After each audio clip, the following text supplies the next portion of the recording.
فيريرا منح الدوليين راحة من تدريبات الزمالك اليوم بعد العودة من الكويت.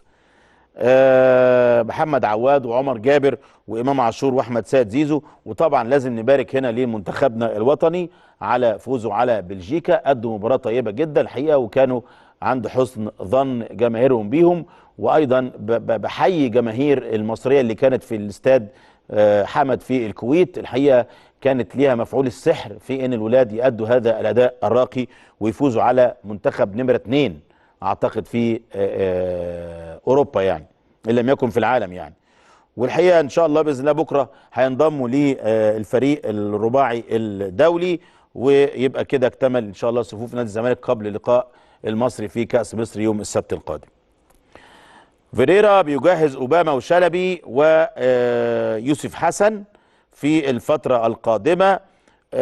طبعا طلب من مستر فيليب او المخطط الاحمال بتاعه تجهيز الثلاثي بشكل كبير، اوباما ومصطفى شلبي ويوسف حسن، لتكتمل القوة الضاربة حتى تكتمل القوة الضاربة لنادي الزمالك.